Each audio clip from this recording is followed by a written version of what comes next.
헌법재판소가 일선 재판에 개입한 혐의로 헌정사상 처음으로 탄핵 소추된 임성근 전 부산고법 부장판사의 탄핵 심판 사건을 각하했습니다. 여당은 헌재의 소극적 판단이 아쉽다고 밝혔고 야당은 정치적 탄핵임이 입증됐다고 주장했습니다. 민주당 이재명 대선 후보는 음식점 총량제 발언이 논란을 빚자 아이디어 차원이라며 진화에 나섰습니다. 야당 대선 주자들은 위헌적이고 전체주의적 발상이라며 이 후보를 맹비난했습니다. 국가 원수에 대한 예우가 박탈돼도 국가장은 치를 수 있도록 한 법 해석을 두고 논란이 큽니다. 민주당은 전두환 씨의 국가장은 안 된다며 법 개정을 추진하겠다고 밝혔는데 국민의힘은 유연한 법제화가 필요하다는 입장입니다. 대기자의 시선으로 분석해보는 정가동량 목요 정치클럽 기자 대기자. 오늘은 130여일 앞으로 다가온 20대 대선이 역대급 비호감 경쟁으로 치닫고 있는 배경과 대선 판세에 미칠 영향을 짚어봅니다.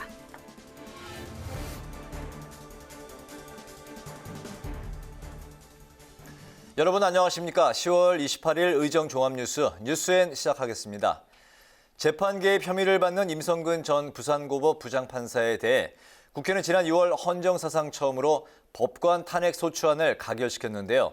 헌법재판소가 오늘 각하 결정을 내렸습니다.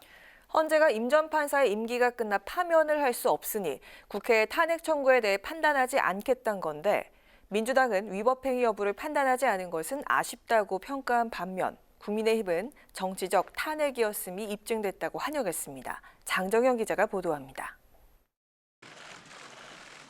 헌법재판소가 헌정사상 첫 법관 탄핵 심판 사건인 임성근 전 부산고법 부장판사에 대한 탄핵 소추를 각하했습니다. 국회에서 탄핵 소추안이 가결된 지 8개월 만입니다. 헌법재판관 9명 가운데 5명은 각하, 3명은 인용, 1명은 심판 절차 종료 의견을 밝혔습니다. 임 전 판사가 지난 3월 1일자로 법관에서 퇴임한 것이 각하 결정이 내려진 배경으로 이미 퇴임해 파면 결정을 선고할 수 없어 탄핵 심판 청구가 부적절하다는 겁니다. 탄핵 심판 절차는 파면 결정을 선고함으로써 헌법의 규범력을 확보하기 위한 수단이므로 파면을 할 수 없어 목적 달성이 불가능하면 심판의 이익이 소멸합니다. 반면 인용 의견을 낸 재판관들은 헌재가 재판 독립에 의나 법관의 헌법적 책임을 규명할 필요가 있고 임 전 판사의 재판 개입 행위는 용인될 수 있는 한계를 넘어섰다고 지적했습니다. 각하 결정이 내려진 후 국회 측 대리인으로 나선 박주민 이탄희 더불어민주당 의원은 헌재가 임 전 판사 행위에 대한 평가는 내렸어야 한다며 유감 입장을 밝혔습니다. 이것이 중대한 헌법 위반 행위임에도 불구하고 결론적으로 다수 의견은 본안 판단을 회피함으로써 헌법 수호 기간에 역할을 포기했다라고 생각하고 그러나 국민의힘은 헌재의 각하 결정으로 민주당과 범여권의 정치적 탄핵이었음이 입증됐다며 민주당을 향해 검찰에 이어 사법부를 장악하려는 시도를 멈추라고 비판했습니다. 임 전 부장판사는 서울중앙지법 형사수석 부장판사 재직 당시 박근혜 전 대통령의 추문서를 칼럼에 쓴 혐의로 기소된 일본 산케이신문 서울지국장 재판 등에 개입한 혐의를 받아왔습니다. 이에 국회는 지난 2월 4일 임 전 부장판사가 개입해 법관의 독립을 침해했다며 찬성 179명 대 반대 102명으로 탄핵 소추안을 가결했습니다. 재판에 관여한 의혹에 대해 탄핵 심판 사건과 별도로 형사재판을 받고 있는 임 전 부장판사는 1, 2심 재판에서 무죄를 선고받고 대법원의 최종 판결을 기다리고 있습니다. 국회 방송 장정현입니다. 더불어민주당 이재명 후보가 음식점 허가 총량제 도입을 시사했는데 이와 관련한 논란이 일자 아이디어 차원이라고 한 발 물러섰습니다. 국민의힘 대선 주자들은 반헌법적이자 전체주의적 발상이라고 맹공을 퍼부었습니다. 한편 이재명 후보는 경선 상대였던 박용진, 김두관 전 후보와 연쇄 회동을 하면서 원팀 체제 구축에 나섰고 윤석열 후보는 대국민 호소문을, 홍준표 후보는 복지 공약을 발표했습니다. 김희연 기자의 보도입니다. 더불어민주당 이재명 대선 후보가 꺼낸 음식점 허가 총량제에 대해 야당 대선 주자들이 맹비난했습니다. 그건 전체주의적 발상이죠. 히틀러 나치 때도 그런 짓을 안 했을 겁니다. 홍준표 후보도 영업의 자유를 침해하는 반헌법적 발상이라고 비판했고 유승민 후보는 북한 김여정이 한 말인 줄 알았다. 원희룡 후보는 이 후보의 헛소리 총량제부터 실시해야겠다고 비난했습니다. 논란이 일자 이재명 후보는 아이디어 차원일 뿐이라며 수습에 나섰습니다. 국가 정책으로 도입해서 공론화하고 또 공약화하고 시행하겠다는 얘기는 아니었습니다. 다만 자유의 이름으로 위험을 초래하는 방임을 용인해서는 안 된다며 적절한 규제가 필요하다는 입장을 유지했습니다. 이재명 후보는 박용진, 김두관 전 후보를 공동선대위원장으로 영입하는 등 원팀 체제 구축에도 박차를 가했습니다. 또 경기도 고양시에서 열린 로봇 박람회를 방문해 디지털 신산업 육성 의지를 강조했습니다. 국민의힘은 막바지 경선이 가열되고 있습니다. 윤석열 후보는 부정부패를 척결하고 현 정권의 잘못된 정책을 바로잡을 사람은 자신이 적임자라며 지지를 호소했고, 홍준표 후보는 노인복지청 설치와 대학생 등록금 후불제, 생계형 자영업자 수수료 부담 완화 등 서민복지 공약을 발표했습니다. 원희룡 후보는 김만배 씨가 화천대유 사업자 선정을 위해 유한기 전 성남도시개발공사 개발사업 본부장에게 수억 원을 건넸다는 제보를 받았다며 철저한 수사를 촉구했고, 유승민 후보는 국가건강검진에 치매 검사를 포함하고 어르신 장기요양보험 재가요양급여액을 최대 2배로 인상하는 등 노인 공약을 발표했습니다. 국회 방송 김희연입니다. 고 노태우 전 대통령의 장례를 국가장으로 치르기로 한 정부 결정에 대해 정치권과 여론의 반응은 엇갈리고 있는데요. 그 여진이 전두환 전 대통령으로 향하고 있습니다. 민주당 송영길 대표가 전 대통령의 경우 국가장으로 치를 수 없다며 국가장법 개정을 추진하겠다고 밝힌 겁니다. 국민의힘 이준석 대표는 여지를 남겼습니다. 보도에 홍예진 기자입니다. 정부의 노태우 전 대통령에 대한 국가장 결정을 두고 찬반이 엇갈리고 있습니다. 정부는 12.12 군사 쿠데타 등 노 전 대통령의 과오가 크지만 북방정책 등 성과도 있다며 장례를 국가장으로 치르기로 했는데 일각에선 반발이 거셉니다. 정의당은 시민을 살해한 사람의 장례를 국가장으로 치러선 안 된다며 반발했고, 윤건영 의원 등 일부 민주당 의원들도 반대 입장을 표명했습니다. 민주화운동 학살 피해 당사자인 광주를 중심으로도 거센 반발이 이어지자 민주당 송영길 대표가 국가장법 개정 의사를 밝혔습니다. 현행 국가장법은 전현직 대통령 사망 시 국무회의 심의를 거쳐 대통령이 국가장 여부를 결정하도록 돼 있는데, 송 대표는 내란 목적 살인죄로 유죄 판결을 받았지만 지금도 반성하지 않는 전두환 전 대통령의 경우 국가장 장례를 치를 수 없다는 겁니다. 이철희 청와대 정무수석도 전 대통령의 국가장은 일고의 가치가 없다고 일축했습니다.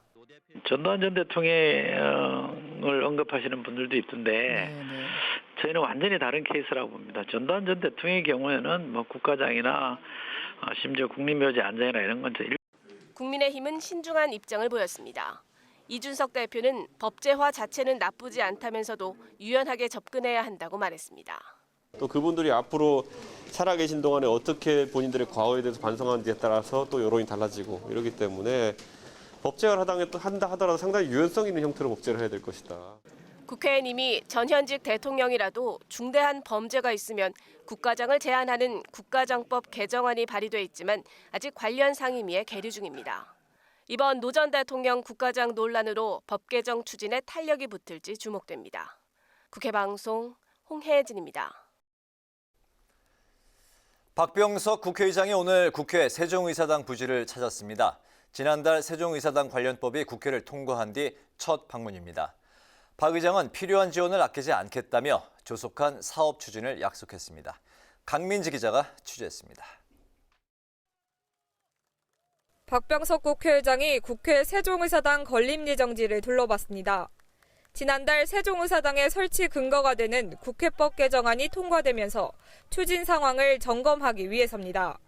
박 의장은 세종시로부터 관련 보고를 받고 세종국회 추진에 대한 전폭적인 지지를 약속했습니다. 역사적 이정표에 첫 발을 내딛게 되었습니다. 이제 국회는 기본계획 수립을 서둘러서 이 세종국회의 큰 그림을 빠른 시일 내에 완성할 수 있도록 최선을 다할 것입니다. 국회 세종의사당 예정지는 61만 6천 제곱미터 규모로 여의도 국회의사당의 2배에 달하는 크기입니다. 정부 세종청사와 국책연구단지에서 불과 1km 남짓 떨어진 곳으로 정부 부처와의 원활한 소통을 기대하고 있습니다. 토지 매입비와 건축비 등 건립 비용은 1조 4천억 원가량으로 추산되고 있어 예산 합의가 필수인데 함께 현장을 찾은 여야 원내대표도 세종의사당 완성에 힘을 실었습니다. 대한민국의 국가 균형 발전을 이뤄내는데 가장 핵심적인 역할을 하게 되리라고 확신합니다. 이 자리에 모여 앉아서 국정을 논하게 될 그날까지 저희 당뿐만 아니라 우리 국회가 최선을 다하겠다는 말씀을 드리면서 세종이 그 국토 균형 발전의 중심에 핵에 있기 때문에 앞으로 국회의 분원을 여기에 설치하는 정도의 수준이 아니라 대한민국 국가 발전의 중추 핵이 되어야 된다는 생각을 저는 가지고 앞으로 충청권 발전을 위해서 저도 힘이 닿는 데까지 계속 돕도록 해 나가겠습니다. 국회 사무처는 현장 시찰을 시작으로 내년 초 50명 안팎의 실무자들이 참여하는 세종의사당 건립추진단 출범에 박차를 가할 예정입니다. 세종의사당 이전 규모는 중앙부처를 관장하는 상임위 11곳과 예결위, 국회 사무처와 입법조사처, 국회 도서관이 유력한 가운데 이를 결정한 국회 규칙이 본회의까지 통과돼야 하기 때문에 12월 정기국회 뒤 본격 논의에 들어가기로 한 여야 합의가 무엇보다 중요합니다. 부지 시찰을 마친 박병석 의장은 양승조 충남지사를 만나 세종의사당 건립에 대한 협조를 당부했습니다. 국가 균형 발전을 강조하며 세종의사당 건립을 강력 추진해온 박 의장이 막바지 관문인 국회 규칙 통과를 이끌어낼 수 있을지 주목됩니다. 국회방송 강민지입니다. 국정원의 김정은 북한 국무위원장이 체중을 140kg에서 20kg가량 감량했으며 건강엔 별다른 문제가 없다고 오늘 국회 정보위원회 국정감사에서 밝혔습니다. 여당 간사인 더불어민주당 김병기 의원은 브리핑에서 국정원이 일부에서 제기된 김정은 대역설은 근거가 없고 사실이 아니라고 단정적으로 보고했다고 전했습니다. 국정원은 인공지능 등 다양한 과학적 기법을 통해 김 위원장의 건강 상태를 세밀하게 추적해왔고 얼굴 피부 트러블 여부를 감지할 수 있을 정도의 초해상도 영상을 동원했다고 김 의원은 설명했습니다. 더불어민주당은 코로나 치료제와 토종 백신 개발이 내년 초 완성될 수 있도록 최대한 뒷받침하겠다고 밝혔습니다. 송영길 대표는 오늘 인천 삼성바이오로직스 공장에서 열린 모더나 백신 출하식에 참석해 위드 코로나가 가능하기 위해선 확실한 백신의 부스터샷 뒷받침과 함께 치료제와 토종 백신 개발이 필요하다며 이같이 밝혔습니다. 이어 삼성도 코로나19 치료제 개발에 뛰어들어 대한민국이 생명공학기술 산업의 중심이 되고 글로벌 백신 선진 강국으로 발전하는 토대가 되길 기원한다고 말했습니다. 국민의힘이 대장동 개발 사업 특혜 의혹과 관련해 이재명 더불어민주당 대선 후보의 연루 정황을 검증하기 위한 조직을 본격 가동합니다. 국민의힘은 오늘 최고위에서 이재명 비리국민검증 특별위원회 구성안을 의결하고 위원장의 김진태 전 의원을 부위원장의 이병철 변호사 등을 임명했습니다. 국민의힘은 또 황무성 전 성남도시개발공사 사장에 대한 사퇴 압박 의혹과 관련해 이재명 민주당 후보를 검찰에 고발했습니다.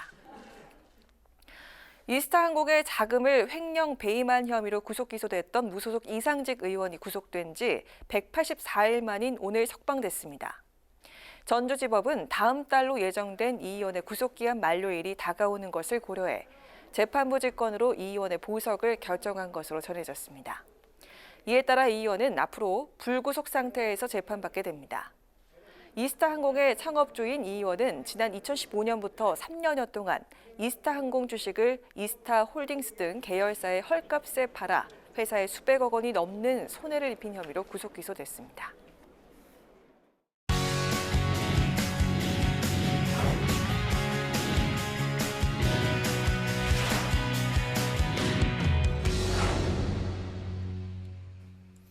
네, 오늘 이슈 분석 김동길 기자와 함께합니다. 김 기자 어서 오세요. 안녕하세요. 네, 국민의힘 대선 후보가 다음 달 5일, 그러니까 이제 바로 다음 주네요. 다음 주 금요일에 이제 선출이 되죠. 네. 막판 경선 판세 짚어볼까요?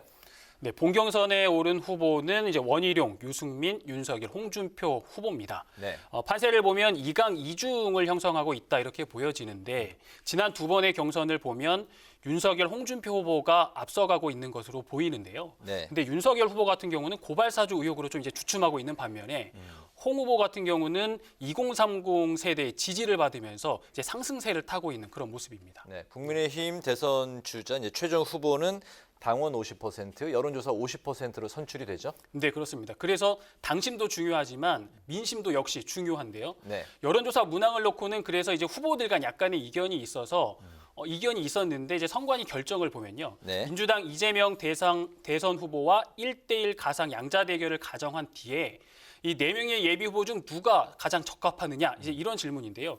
이 질문을 이제 세부적으로 공개하지는 않았지만 대충 이제 그 얘기했던 내용들을 종합해 보면 이제 이런 질문이 됩니다. 네. 차기 대선에서 이재명 대 원희룡, 이재명 대 유승민, 이재명 대 윤석열, 이재명 대 홍준표 후보가 대결하게 됩니다. 국민의힘 4명의 후보 중 누가 가장 경쟁력이 있다고 보느냐, 뭐 이 정도의 질문이 될 것으로 보입니다. 네, 양자 대결과 사지선다형이 이제 다 복합적으로 들어간 형태인데 어쨌든 최종 사지선다형에 더 이제 형태를 띈 그래서 이제 홍준표 후보의 이제 손을 들어준 그런 결정이다 이렇게 평가가 나오고 있는데 그렇다고도 볼 수 없는 게 어쨌든 네. 이제 윤석열 후보의 그 생각도 들어갔기 때문에 또 중재안이다 뭐 이렇게 보는 게 좀 적합하지 않을까 싶습니다. 네, 알겠습니다.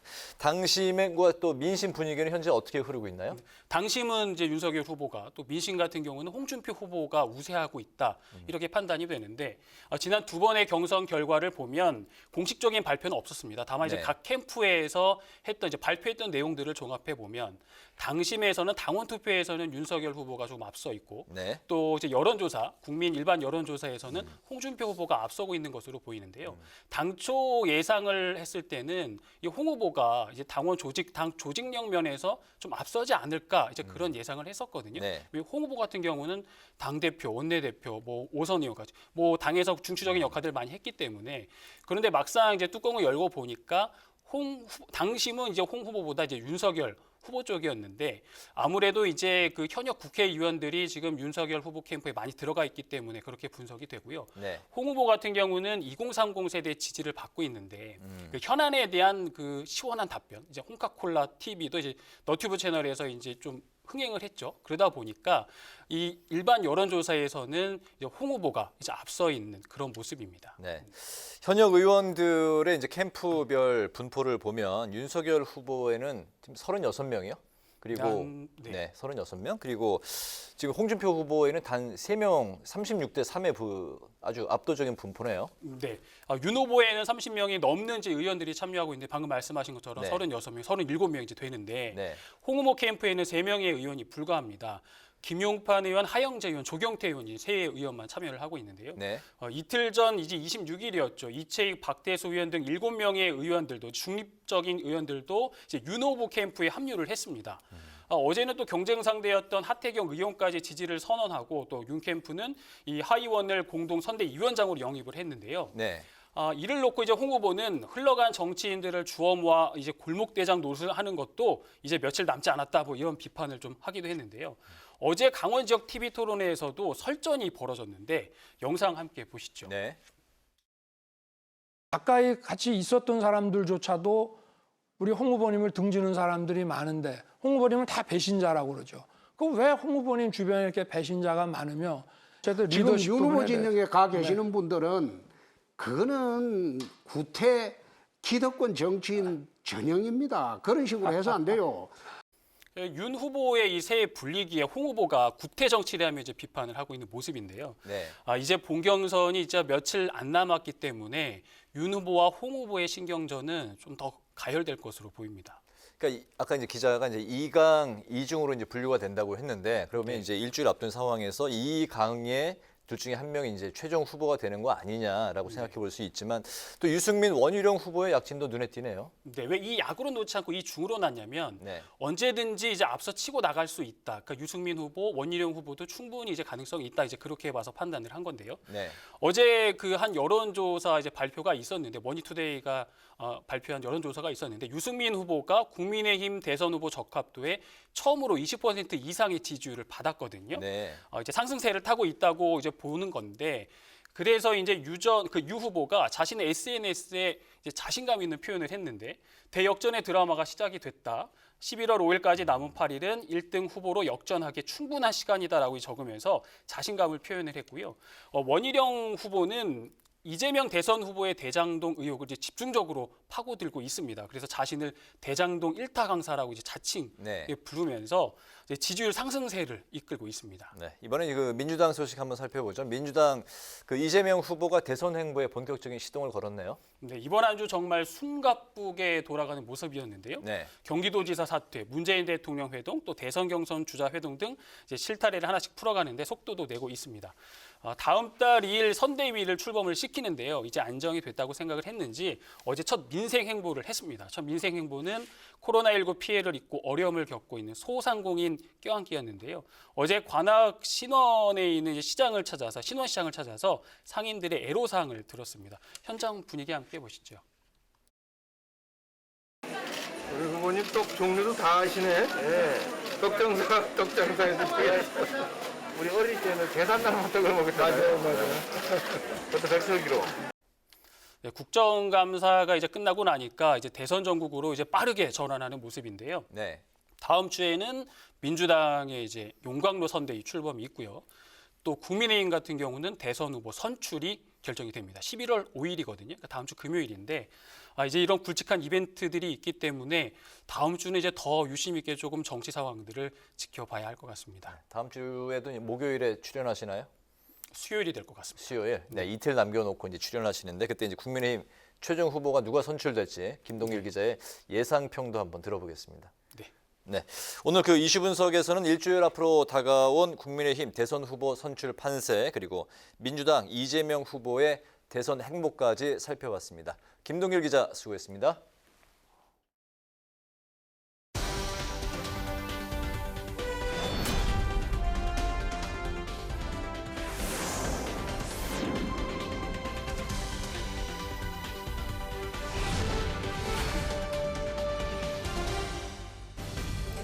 강아랑의 정치톡 시간입니다. 10월 28일 사람들의 시선을 끈 정치 뉴스 만나보시죠. 오늘의 첫 번째 정치톡은 주 4일째 공약입니다.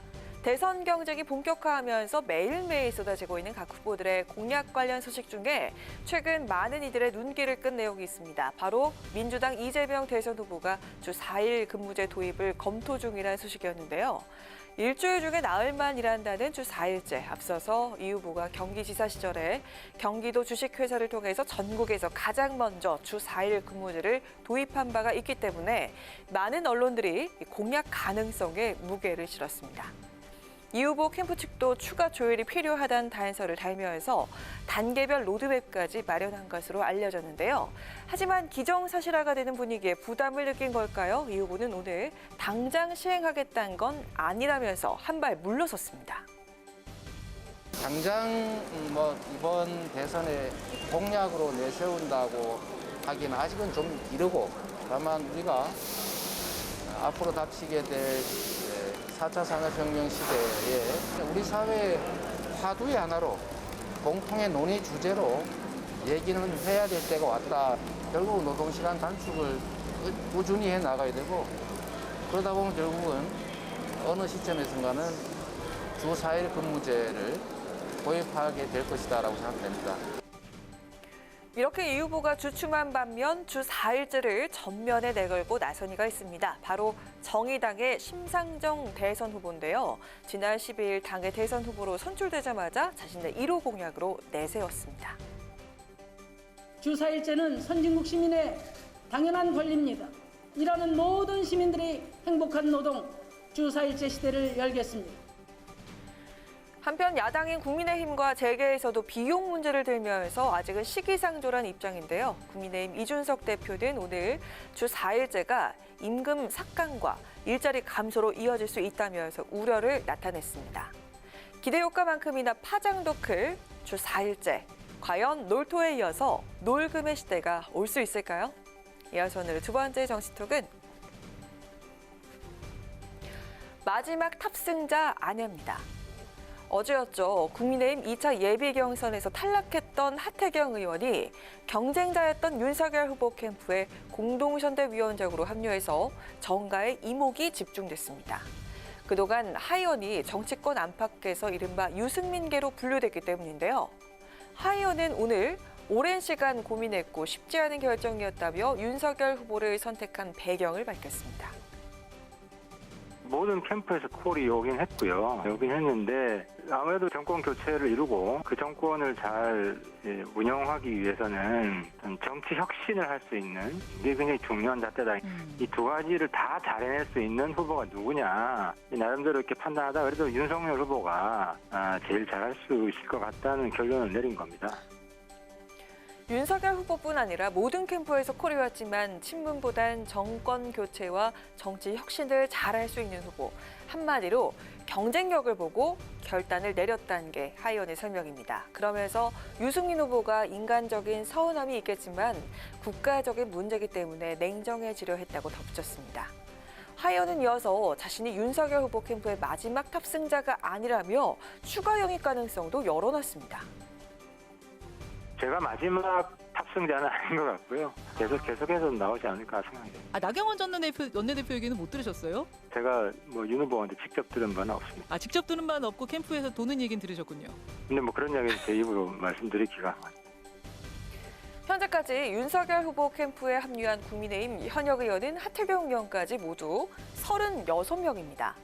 당직을 맡아 특정 후보 지지가 어려운 의원들을 제외하면 소속 의원의 40%가 넘는 의원들이 윤 후보를 지지하고 있는 건데요. 하 의원이 마지막 탑승자가 아니라며 새 분리기를 이어가고 있는 윤석열 후보 캠프. 과연 마지막 본경선에서 당심과 함께 민심도 잡게 될까요? 지금까지 강아랑의 정치톡이었습니다.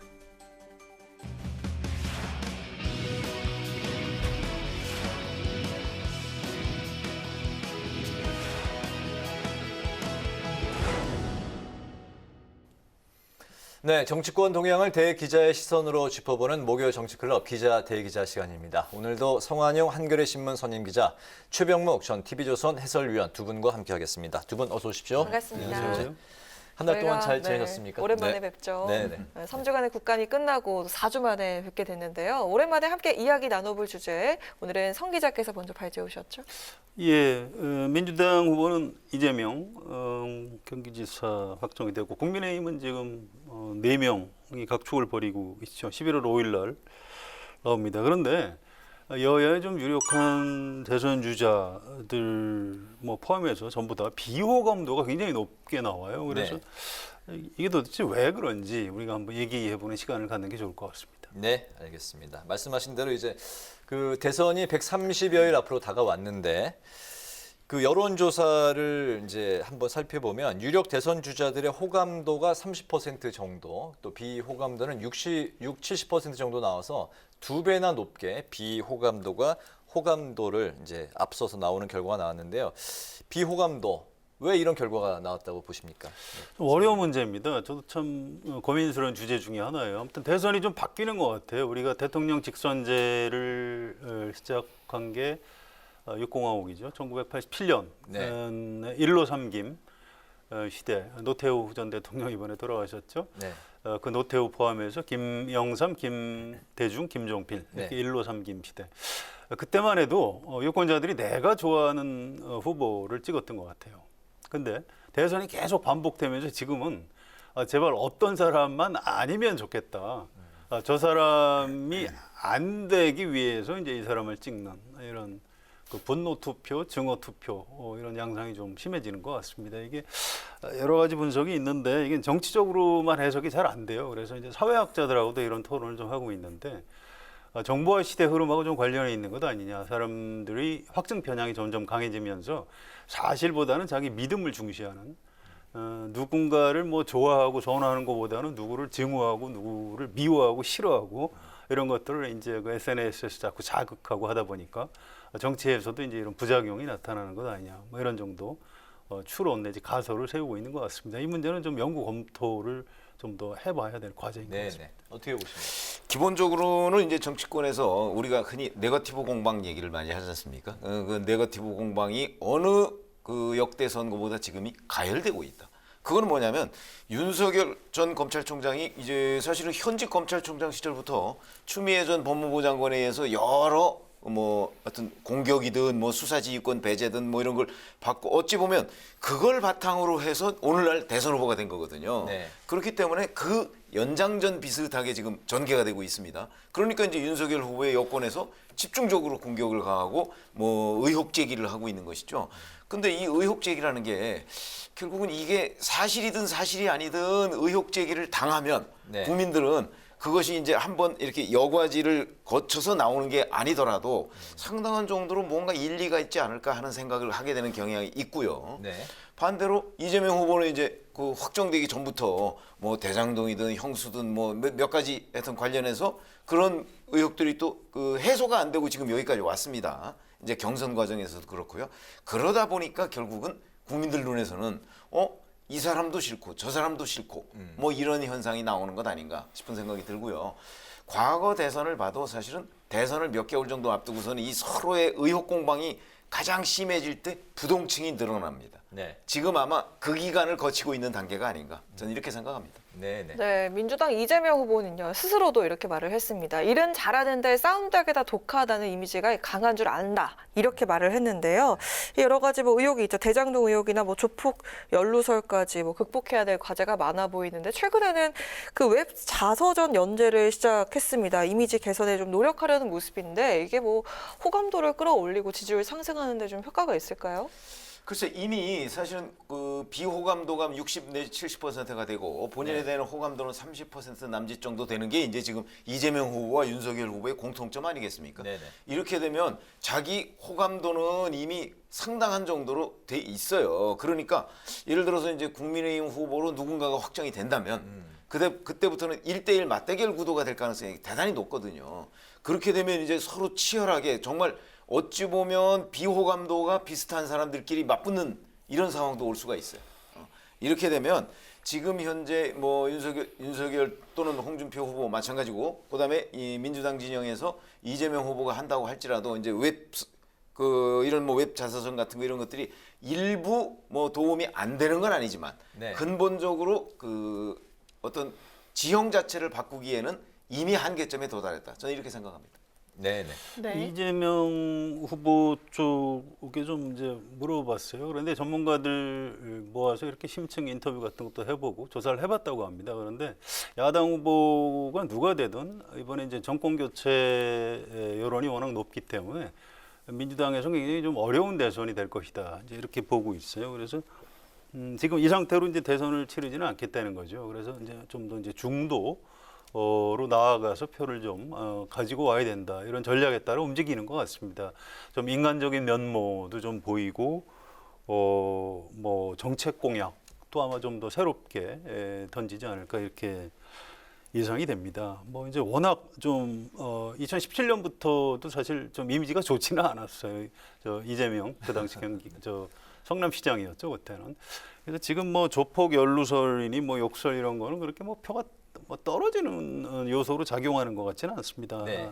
하지만 지금 이제 30몇 % 정도의 박스권에 갇혀 있죠. 그러니까 확장이 안 되는 이유는 중도층의 호감을 얻지 못하기 때문이라고 생각하고 지금 그쪽을 위해서 좀 노력을 하고 있는 것 같습니다. 저는 그 방금 이제 화면에 나왔던 그 이재명 후보가 전통시장을 방문하면서 이소영, 홍정민 그 여성 의원들을 그 양쪽에 이제 대동을 한 모습이 어떤 또 그 이미지 메이킹에 또 그 어떤 약점을 극복하려는 그런 전략이 있겠죠. 아닐까. 또 세대 문제도 있습니다. 사실 문재인 대통령하고 이재명 후보하고는 거의 10살 정도 차이가 납니다. 그래서 문재인 후보 주변에 이른바 386, 586 이분들이 좀 주축이었다면 지금 이재명 후보 주위를 둘러싸는 사람들은 한 10년 정도가 젊어질 가능성이 높고요. 뭐 이소영 의원이나 홍정민은 이런 네네. 분들이 이제 그런 분들이라고 젊은 여성 알겠죠. 정치. 그렇습니다. 네, 알겠습니다. 민주당 이재명 후보와 이제 윤석열, 국민의당 윤석열 후보가 서로 상대방의 망언, 막말 리스트까지 이제 공개하기도 했는데 이런 상황에서 두 후보의 그 비호감도를 높인 이런 실언들 이걸 좀 어떻게 봐야 될까? 이게 뭐 화법 문제로 봐야 됩니까? 뭐 어떻게? 사실은 비호감도 두 분 비슷하고요. 또 막말도 홍준표 의원도 만만치가 않습니다. 막상막하입니다. 또 어쨌든 뭐 이런 방식으로 전국을 주도하는 것도 가능하구나. 제가 이제 요새 이제 이런 느낌 같은 걸 가지고 있는데요. 윤석열 총장은 아무래도 이제 정치를 한 사람이 아닙니다. 그 전에 검찰 간부를 할 때도 부하 검사들하고 같이 이렇게 뭐 술을 마시러 가면 한 3시간 정도 식사를 같이 하고 술을 한잔 한다 그러면 3시간 내내 혼자 얘기한대요. 그러서 다른 사람들은 그냥 듣거나 그냥 추임새 정도만 하고. 그래서 이제 원래 이제 검사란 직업 자체가 좀 약간 좀 갑이죠. 갑을 관계로 해서 이제 그렇게 평생 살아오다 보니까 이 정치 쪽의 문법에 좀 익숙하지가 않은 겁니다. 기본적으로 정치인들은 유권자가 있기 때문에 오만하지 않거든요. 언제 심판을 당할지 모르기 때문에. 근데 윤석열 총장은 이제 그런 부분에서 좀 부족함이 있는 것 같아요. 그래서 뭐 물론 뭐 역사 의식이 너무 부족하다, 인문학 소양이 부족하다 이런 비판이 있습니다만 그런 것 같지는 않고요. 검사 시절에 너무 오랫동안 그 쌓인 어떤 체질 같은 게 지금 탈바꿈이 안 되고 있는 것 아닌가. 뭐 지금 뭐 이미지를 새로 바꾼다고 바뀔 것 같지도 않아요. 그냥 지금 그냥 그 모습 그대로 대선 치르는 수밖에 없는 것 같습니다. 네. 그러나 이제 이게 정치적 언어라는 것이 사실 인지 감수성 얘기를 우리가 많이 하지 않습니까? 그게 이제 우리 역지사지라고 흔히 얘기하는 건데 내가 이런 얘기를 했을 때 상대방은 어떤 생각을 가질까 하는 데에 대해서 이제 지역구 의원이나 이런 거를 오래 해본 사람들, 정치를 오래 해본 사람들은 그런 데 굉장히 발달해 있어요. 그러니까 본인의 언어가 순화돼서 나온다 할지라도 때로는 상대방한테 뭐 언짢은 기분을 유발할 수가 있거든요. 그렇게 따지면 지금 말씀하셨듯이 바로 평생 검사 생활을 해온 윤석열 후보로서는 그런 인지 감수성 문제가 약해지겠죠. 아무래도 약할 겁니다. 그래서 이제 지금 뭐 정치 입문한 지 대략 한 4개월쯤 됐는데 그걸 이제 배워나가는 과정이죠. 배워나가는 과정이고 뭐 일각에서는 그 학습 속도가 굉장히 빠르다 이런 얘기도 하고 있거든요. 그렇게 따지면 또 이제 대선이 앞으로 한 4개월 남짓 남았습니다. 이 남은 기간 동안에 아마 이 토론을 거듭할수록 그런 인지 감수성 문제가 굉장히 좀 일취월장할 가능성이 저는 있다고 봅니다.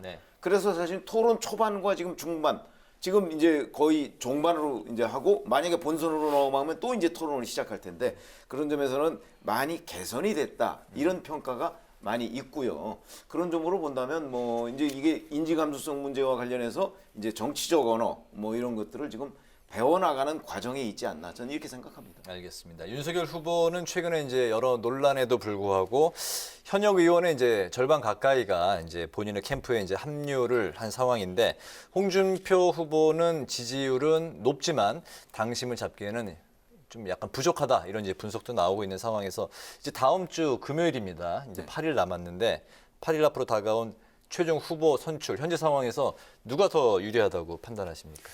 글쎄요, 이제 국민의힘 의원들한테 물어보면 뭐 당연히 윤석열 전 검찰총장이 된다. 뭐 이렇게 단언들을 해요. 당심, 그러니까 책임당원 투표 비중이 50%인데 워낙 차이가 많이 난다고 합니다. 여론조사, 민심 여론조사를 해보면 뭐 홍준표 의원이 좀 높게 나오지만 그거를 보충하고도 넘칠 정도로 지금 당심에서 많이 앞서 있기 때문에 이번엔 당심에서 앞서 있는 윤석열 후보가 압승을 할 것이다라고 얘기를 합니다. 그런데 내부에 또 너무 그렇게 볼 일이 아니다라는 경계의 목소리가 있어요. 지난 6월 당 대표 선출 전당대회 때 당원들 투표에서는 나경원 그 당시 후보가 굉장히 많이 앞섰다고 합니다. 사전 ARS 여론조사도 그렇고 지금 그 현상이 좀 비슷하다고 해요. 그래서 그 당시에도 이제 이준석 후보가 민심을 등에 업고 거꾸로 당심을 설득해 들어가는 그런 장면이 있었는데 지금부터 남은 일주일 동안 뭐 무슨 일이 벌어질지 뭐 그 부분은 좀 지켜봐야 된다. 뭐 이런 좀 조심스러운 전망도 있습니다. 사실 이런 양상에서는 홍준표 후보가 좀 다소 뭔가를 재점검해봐야 되는 문제가 아닌가 이런 생각이 들어요. 왜 그러냐면 홍준표 후보 지금 국민의힘 전신 뭐 이런 정당에 들어와서 정치한 지 거의 30년 가까이 돼갑니다. 자, 그런데도 왜 이렇게 현역 의원 숫자를 비롯해서 당심에서 본인이 지지를 받지 못하고 있을까 하는 부분에 있어서 홍준표 후보가 뭔가 이렇게 좀 계산을 다시 해봐야 되는 그런 시점에 저는 와 있다고 생각을 하고요. 지금 말씀하셨듯이 바로 국민의힘 당원들 사이에서는 윤석열 후보가 단연 앞서고 있다고 지금 얘기를 하고 있거든요. 그거는 아마 이 야권 지지자들이 뭐니 해도 이제 2017년에 의해서 홍준표 후보는 지금 두 번째 도전이고요. 윤석열 후보는 일종의 이제 신상품 셈이지 않습니까? 네. 그러니까 신상품으로 승부하는 것이 훨씬 더 정권 교체에 유리하다고 야권 지지자들이 생각하고 있다는 그런 그 어떤 결과물이 지금 이렇게 드러나고 있는 것이 아닌가 싶어요. 그다음에 민심이라고는 하지만 민심은 결국 주도하고 있는 게 이제 2030이나 아니면 일부 뭐 민주당 지지층 뭐 이런 데서 홍준표 후보 지지가 상당히 앞서 있거든요. 근데 이거는 사실 실체가 불분명하잖아요. 이런 점들이 종합적으로 지금 영향을 미치고 있는데 제가 보건대는 이제 남은 기간이 8일이지만 사실상 11월 1일부터 당원들의 ARS 투표가 시작이 됩니다. 네. 모바일 투표가. 월요일부터요. 네. 월요일부터. 다음 주 월요일부터입니다. 며칠 안 남았죠. 이렇게 되면 이 전체적인 상황을 뒤집기에는 역부족이 아닌가 저는 이런 생각이 듭니다. 윤 후보가 현재 그 이제 상황에서 그렇게 유리하다. 생각을 한다는 거죠. 뒤집는다는 걸 결국 홍 후보가 이제 이 상황을 역전을 시켜야 되는데 지금 시간이 그렇게 많지 않다 이런 생각입니다. 현역 의원들의 그 합류 숫자가 36대 3인데 3이죠. 이게 그 당심하고 비례하는 건가요? 저는 거의 비례한다고 봅니다. 왜 그러냐면 특히 자 지금도 현역 의원들 또는 전직 의원들이 윤석열 캠프 쪽으로 가고 있거든요. 네. 근데 그 사람들은 아마 될 쪽에 가야 되겠다 이런 생각을 본인 나름대로는 그렇겠죠. 자기의 정치적 미래 같은 걸 고려해서 감안을 했을 거예요. 네네. 그러면 결국 당심이 그쪽으로 움직이고 있다는 반증이다. 저는 이렇게 생각합니다. 네, 약간 이제 추가 설명을 조금만 해드리면 당심이 많이 앞서 있다는 걸 알기 때문에 의원들이 가는 측면이 있고요. 또 의원들이 가기 때문에 또 어쨌든 당심도 또 움직일 그렇습니다. 수 있고. 이 조직표가 있거든요. 네. 그래서 이제 가는 측면이 있는데 이게 참 굉장히 좀 복잡해요. 왜냐하면 실제로 야당 국민의힘 후보가 누가 되는 게 대선에서 유리하냐에 대해서 약간 논쟁이 있습니다. 지금 윤석열 전 검찰총장이 최종 후보가 되면 홍준표를 좀 지지하는 좀 젊은층 유권자들은 투표를 안 할 가능성이 있다고 하고요. 또 반대로 이제 홍준표 의원이 최종 후보가 되면 지금 윤석열 전 총장을 지지하는 사람들은 워낙 민주당에 대한 반감이 심하기 때문에 그대로 아마 홍준표 쪽으로 갈 것이다 이런 분석들이 있어요. 그래서 이게 선거라는 게 이렇게 관측이 행동에 또 영향을 미치는 측면이 있습니다. 그래서 이런 부분, 이런 복잡한 계산까지 지금 국민의힘 지지자들이 하고 있지 않을까 이렇게 생각합니다. 네, 또 유력 주자들의 비호감도가 높아지면서 제3지대에 대한 시선도 쏠리고 있는데요. 얼마 전에 김동연 전 부총리의 신당 창당 행사에 여야 대표와 김종인 전 비대위원장까지 모두 총출동하는 모습을 보였고 또 안철수 대표는 다음 주 중에 대선 출마 선언을 할 것이란 그런 이야기가 나오고 있습니다. 또 정의당 심상정 후보도 본격적으로 행보에 나서고 있는데 이 대선 흐름을 바꿔놓을 정도로 이렇게 좀 뭔가 바뀔까요? 주목을 받을 수 있을까요? 흐름을 바꿀 정도로 큰 뭐라고 할까요? 그 변수가 되지는 않을 것 같습니다. 워낙 양강구도가 치열해지고 있고요. 아까 말씀드렸듯이 비호감 선거다 보니까 양쪽이 서로 지지층을 최대한 결집해서 투표장으로 끌고 나가는 그런 캠페인을 할 겁니다. 제3지대의 폭이 좁아질 수밖에 없죠. 지금 안철수 국민의당 대표는 일단 출마를 해도 막판에 국민의힘 쪽하고 후보 단일화를 하지 않을까 이렇게 예상이 되고요. 네. 김동연 정경대 부총리 새로 정당을 창당했는데 완주 여부에 대해서 아직 잘 모르겠습니다. 제가 기회가 되면 한번 물어보려고 하고요. 심상정 정의당 후보는 확실히 완주를 하겠다고 합니다. 저는 2017년에도 완주에서 6.17%를 득표했고 그게 그 이후에 정의당의 어떤 그 기반이 상당히 된 측면이 있습니다. 지금 정의당으로서는 정권 넘어가고 이런 것보다 더 중요한 게 정의당의 생존이기 때문에 끝까지 완주를 하지 않을까 이렇게 예상이 됩니다. 네네. 근데 지금 이제 민주당과 국민의힘 간의 경쟁이 워낙 치열해지면서 사실은 상당수의 유권자들이 이미 나는 그 지지 성향을 바꾸지 않을 거야라고 답변하는 사람들이 있습니다. 그렇기 때문에 일각에서는 여론조사 전문으로 하는 사람들 얘기는 아마 이게 이번 대선이 2012년 선거 비슷하게 되지 않을까.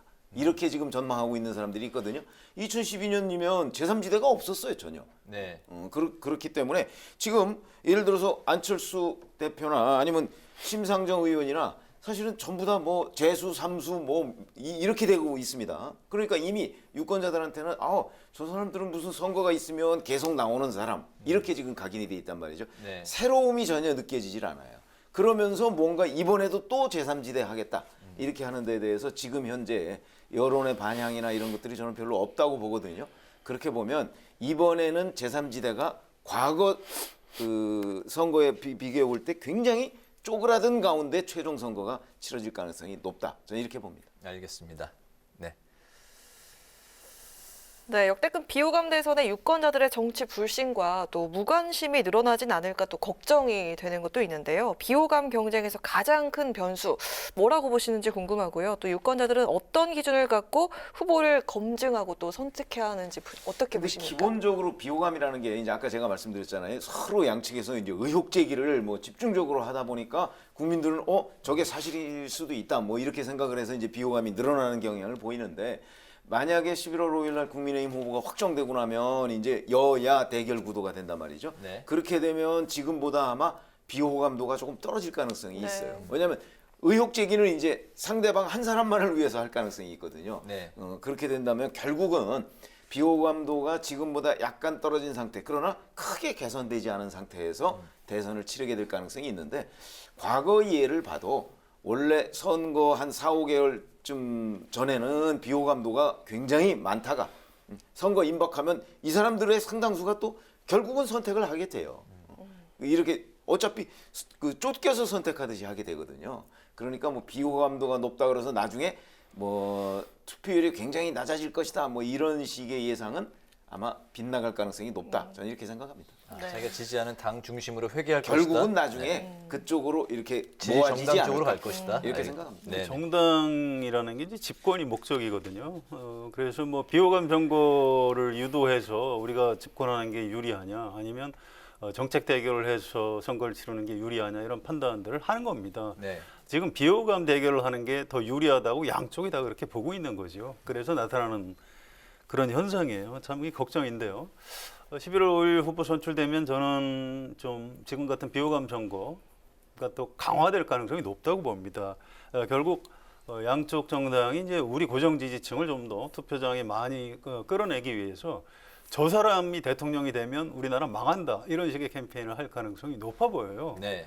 그래서 사실 좀 걱정입니다. 이게 이 악마가 우리 귀에다가 속삭일 때 저 사람만 없애면은 우리가 잘 살 수 있어. 이제 이렇게 속삭이는 겁니다. 옛날에 그 같은 하나님을 믿으면서 신교하고 구교 간에 사람 엄청나게 죽여가면서 전쟁을 치른 이유가 뭐겠습니까? 그래서 결국은 최종적으로 우리 유권자들이 분노를 부추기는 사람이 나쁜 사람이다 이런 판단을 해야 되는데 아직은 뭐 지금 그런 단계까지 와 있는 것 같지는 않고요. 양쪽 정당의 어떤 네거티브 캠페인이 좀 더 심해지고 우리 유권자들도 대선 끝나고 나면 좀 후회하고 뭐 이런 장면이 좀 더 벌어지지 않을까 이런 걱정이 좀 있습니다. 네. 네, 마지막으로 두 분의 한 줄 논평 듣고 마무리하도록 하겠습니다. 최 의원님 먼저 들어볼까요? 지금 저희가 비호감도 얘기를 계속 했지 않습니까? 네. 이렇게 되면 이제 그러면 나중에 뽑을 사람 없는 것 아니야? 이제 이렇게 우리가 흔히 판단하기 쉬운데 사실은 그 역대 선거도 큰 차이는 없었다. 저희 경험으로 보면 그렇게 생각을 하고요. 결국은 비호감도가 높은 사람들 둘이 나와도 둘 중에 하나를 뽑아야 되겠다. 이렇게 유권자들이 생각할 가능성이 매우 높거든요. 그래서 네. 오늘 제가 한 줄 논평은 선거는 절대평가가 아니다. 그런 점에서 선거는 상대평가다. 이렇게 말씀을 드리겠습니다. 네. 누군가는 뽑아야 된다. 네. 저는 이제 좀 전혀 반대 시각에서 논평을 해볼게요. 미국의 교훈이 있습니다. 미국의 유권자들도 이제 확증 편향이 점점 심해져서 기존 정치인들 뭐 아예 하면 안 되겠다 해서 사업하다가 뭐 방송하면서 막말 아주 잘하는 트럼프라는 아주 뭐 이런 사람을 대통령으로 만들었어요. 네. 4년 대통령 했는데 이거 망할 것 같다 미국이. 미국뿐만 아니고 세계가 망할 것 같아 해서 4년 만에 끌어내리고 지금 조 바이든 대통령을 뽑았습니다. 그런 겁니다. 정치를 뭐 아무나 하면 될 것 같지만 그렇지가 않습니다. 굉장히 항상 정치의 본질은 협상과 대화, 타협 이런 거예요. 그래서 이 점을 좀 꼭 잊지 않았으면 좋겠습니다. 그래서 오늘 한 줄 논평, 정치는 정치인이 해야 한다라고 하겠습니다. 알겠습니다. 오늘 목요정치클럽 기자 대기자 이제 마칠 시간이 됐는데 오늘은 130여일 앞으로 다가온 20대 대선의 비호감 배경 그리고 대선 판세에 미칠 영향을 중심으로 살펴봤습니다. 지금까지 최병묵 전 TV조선 해설위원, 성한용 한겨레신문 선임 기자와 함께했습니다. 두 분 말씀 고맙습니다. 고맙습니다. 내일 전국이 대체로 맑은 가운데 가끔 구름이 많겠습니다. 아침 기온은 전국이 4도에서 14도 정도 분포를 보이면서 오늘보다 2도 이상 높겠고요. 낮 기온 오늘과 비슷하겠습니다. 네, 오늘 뉴스에는 여기서 마치겠습니다. 시청해주신 여러분 고맙습니다.